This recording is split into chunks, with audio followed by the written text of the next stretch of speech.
मेरा ख्याल है सॉइल एनालिसिस के लिए वो कुछ चार्जेस लेते हैं और वो बता देते हैं कि इसमें कितने मिनरल्स हैं, ऑक्सीजन का लेवल कितना है। जब हम सॉइल एनालिसिस करते हैं तो हम ये देखते हैं वहाँ पर वाटर लेवल कितना है, वहाँ पर ऑक्सीजन लेवल कितना है। ऐसा तो नहीं कि आपने घर बनाया और वहाँ पर वाटर लेवल है ही नहीं, है ना? एकदम बंजर ज़मीन है, तो इसका इम्पैक्ट हाँ। पड़ेगा। आप बोरिंग कर रहे हैं, आपको वाटर ही नहीं मिल रहा है, आपके लिए प्रॉब्लम है जी। ना? अगर वहाँ जी, पर जी। ऑक्सीजन का लेवल कम है, तो हो सकता है कि आपको अस्थमा जैसी प्रॉब्लम्स शुरू हो जाएँ या उस घर में मान लो किसी को एस्थमेटिक है और वहाँ पर ऑक्सीजन लेवल कम है, उसका तो स्वास्थ्य हमेशा खराब रहेगा। तो हम वो टेस्ट कर रहे होते हैं, ठीक है? तो फिर उसके बाद उसका जो प्लॉट है, उसका शेप कैसा है?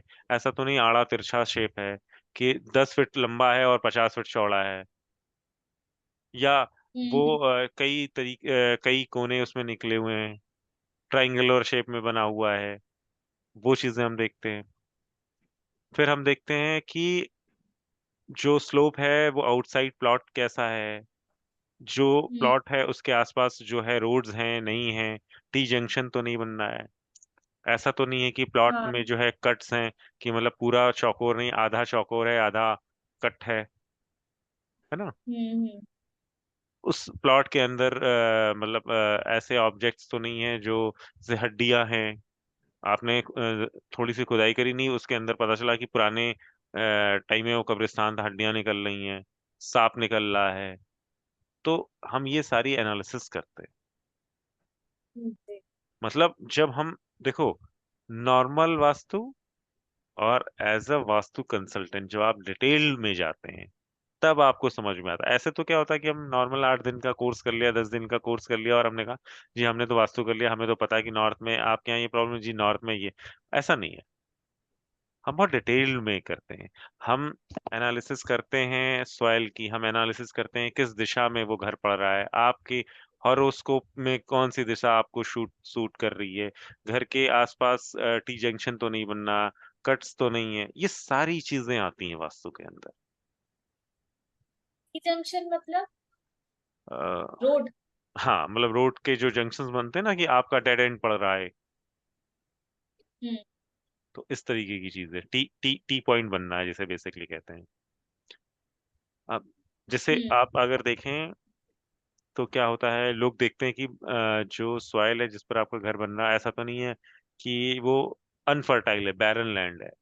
तो बैरन लैंड को अच्छा नहीं हुँ। मानते क्योंकि जो फर्टाइल ही नहीं है वो आपके लिए भी सूटेबल नहीं है। उसके लिए भी लोग जो है टेस्ट करते हैं कि आप जो है कुछ 7 तरीके के बीजों को जो है बो देते हैं और 3-4 दिन बाद आके देखते हैं कि वो कितना ग्रो हुआ है, ज़रा-सा ग्रो हुआ है, ज़्यादा ग्रो हुआ है और उसके हिसाब से हम देखते हैं कि बेस्ट है, मीडियम है या प्रॉब्लमेटिक ग्रो ही नहीं हुआ, सड़ गया, है ना?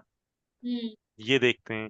हम देखते हैं फिर क्या एक टेस्ट हम इसमें करते हैं कि हम उस ज़मीन पे गड्ढा कर देते हैं। कितना 5 फीट तक।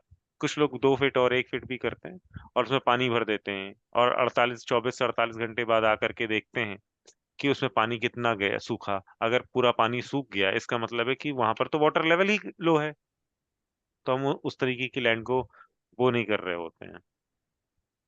फिर हम क्या करते हैं 5 फीट का गड्ढा किया, उसमें से जितनी मिट्टी निकली है, उस मिट्टी को एक बोरे में भरते हैं, फिर हम उसे वापस गड्ढे के अंदर भरते हैं और ये देखते हैं कि मिट्टी बच रही है, कम पड़ रही है या बराबर आ रही है। अगर मिट्टी बच रही है तो इसका मतलब है कि वो प्रॉफिटेबल है। अगर मिट्टी सेम लेवल आ गई है, ना बच रही है, ना वो है, तो हम ये मान के चलते हैं, ठीक है, बुरा भी नहीं, अच्छा भी नहीं। और अगर मिट्टी कम पड़ रही है, तो हम ये मानते हैं कि ये लैंड जो है प्रॉफिट नहीं देगी आपको। हुँ।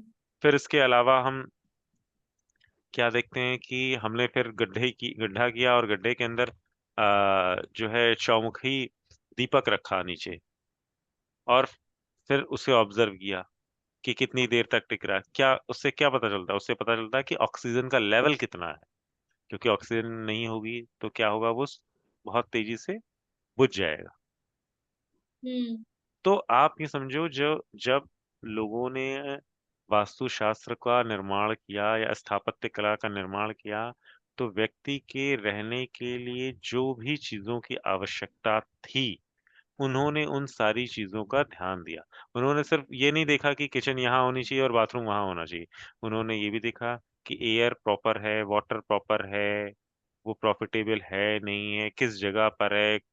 ऐसा तो नहीं है कि आपका घर है और टी जंक्शन में पता चला कि एक्सीडेंट्स हो रहे हैं, है ना?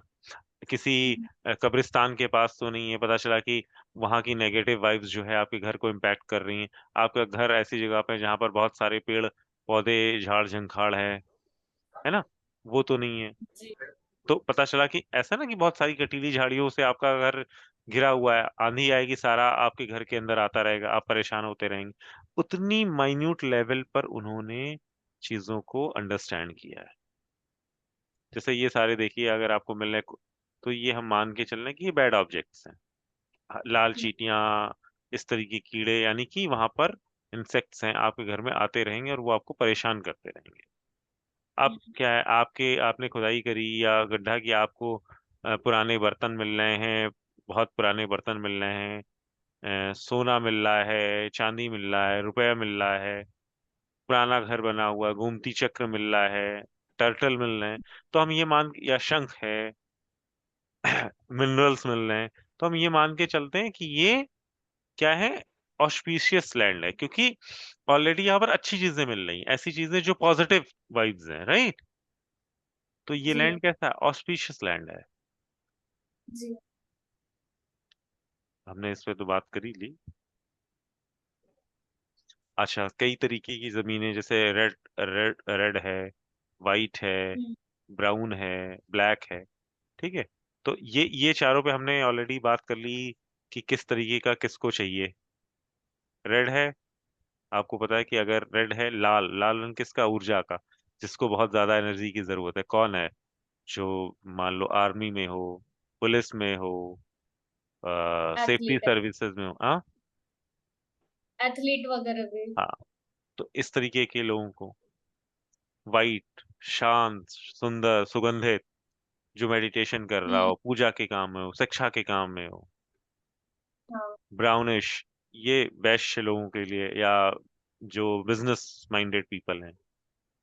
ब्लैक, पंजेंट, ये नॉर्मल लास्ट लोअर टाइप के पीपल, जो बहुत छोटे मोटे काम, ऐसे जो एकदम मिल में डाई का काम कर रहे हैं या कुछ इस तरीके का काम कर रहे हैं, ये उनके लिए। फिर हमारा शेप कैसा हो, और वो जो शेप है, ये थोड़ा हमें याद करने की जरूरत पड़ेगी। तो शेप कैसा हो और वो क्या क्या चीजें देगा, किस तरीके का शेप है, तो वो जो लैंड है या जो प्लॉट है, वो किस तरीके का, मतलब आपको प्रॉफिट देगी या लॉस देगी, या ऑस्पिशियस है या अनऑस्पिशियस है, वो देगी। जैसे आपका स्क्वायर शेप्ड है, स्क्वायर शेप्ड है, सबसे बढ़िया जमीन है, वो वेल्थ भी देगा, हाँ। हेल्थ भी देगा, सक्सेस भी देगा, प्रॉस्पेरिटी भी देगा। रेक्टेंगुलर है, परफेक्ट है, कोई दिक्कत नहीं है। राउंड कॉर्नर है, कोई दिक्कत नहीं है। अब इलोंगेटेड नॉर्थ ईस्ट है, तो प्रॉस्पेरिटी और सक्सेस देती है। अब यानी कि हम्म, एक्सटेंडेड है ये। हेक्सागन है, प्रॉस्पेरिटी देगी, पर हम्म, बाकी और चीजों में प्रॉब्लम है। हाँ। इस तरीके की भदर्शन, इस तरीके की अगर प्रॉपर्टी है, तो ये हेल्थ, सक्सेस और प्रॉस्पेरिटी देगी। अब ये व्हील हम्म। शेप्ड है, ये पावर्टी देगी। ये सही जी। तरीके की जमीन नहीं मानते हैं। L G. शेप है, हम एल शेप अच्छा नहीं मानते। सर्किल कुछ केसेस में अच्छी होती है, कुछ केसेस में, अदरवाइज ये भी प्रॉपर्टी पॉवर्टी है, पर कुछ केसेस में अच्छी। अब हम एक शेरमुखी और गौमुखी बहुत बात करते हैं। तो गौमुखी तो हम अच्छा मानते हैं, यानी गौ गाय की तरीके का मुख है। शेपलेस हम्म। है, सॉरी, शेपलेस है, वो अच्छा है नहीं, कि आड़ा तिरछा, उसमें आपका घर ही नहीं बन पाएगा अच्छे से, वो देखने की ब्यूटी नहीं आएगी। ट्रायंगल है, वो भी नहीं अच्छा है। सिंहमुखी, वो भी नहीं अच्छा है। और इस तरीके हम्म। के ऊंचे नीचे हैं, वो भी। इसके अलावा गज पृष्ठ भूमि है, कूर्म पृष्ठ है, अच्छी है। क्या बोलते हैं, इसके अलावा ये मतलब मेजरली जो अगर हम देखें, तो ये मेजर शेप्स और जो आपको मिलेंगे प्लॉट्स, वो इसी तरीके के मिलेंगे। तो ये नॉर्मली उस कितना ऑस्पिशियस है या कितना इनऑस्पिशियस है और क्या दे रहा है, वो हमने इस पे हम्म। लगभग कवर कर रखा हो। ये तुम्हें थोड़ा याद करके रखना पड़ेगा कि क्या है, कैसा है। थोड़ा सा अब हम इस पर ये लास्ट है स्लाइड, फिर उसके बाद हम कल पढ़ेंगे। अब इसमें क्या है कि क्या क्या एक्सटेंशन है, क्या कट है, उस पर देखते हैं। तो अगर नॉर्थ हम्म, ईस्ट एक्सटेंडेड है, हम नॉर्मल मानते हैं कि ठीक है। अगर नॉर्थ ईस्ट एक्सटेंड कर रहा है तो हम एक्सेप्ट कर लेंगे कि इस तरीके के घर पे चलो हम रह लेंगे। हम्म, यहाँ पर क्या है कि अगर हमारा ये जो एरिया है, साउथ ईस्ट वाला एरिया है, अगर ये कट है तो हम इसे प्रॉब्लमेटिक मानेंगे। अगर साउथ ईस्ट एक्स्ट्रा है, हाँ ये ठीक है ना, हाँ साउथ ईस्ट एक्स्ट्रा तो भी हम प्रॉब्लमेटिक मानेंगे। और अगर हमारा हम्म, ये नॉर्थ वेस्ट वाला एरिया जो है ये एक्स्ट्रा है, तो भी हम प्रॉब्लमेटिक मानेंगे। फिर हम इस तरीके के घरों में नॉर्मली नहीं जाते हैं या रेमेडी करते हैं, हमें बैलेंसिंग करनी पड़ती है। अच्छा। ठीक है, तो हम्म, ये चीजें हमें ध्यान देनी पड़ेंगी। यहाँ पर क्या है कि ये एरिया कटा हुआ है, जैसे सॉरी, हम्म, तो इस चीज पर हम जो है, इस पर अगर एरियाज एक्स्ट्राज हैं या कटे हुए हैं, तो फिर हम उनको बैलेंस हम्म, करना पड़ता है, उस एलिमेंट को हमें बैलेंस करना पड़ता है। बाकी ये रोड्स की अच्छा। हैं, ये अब हम कल पढ़ेंगे। अब हम इस चीज पर जो भी डिटेलिंग है वो हम कल देखेंगे।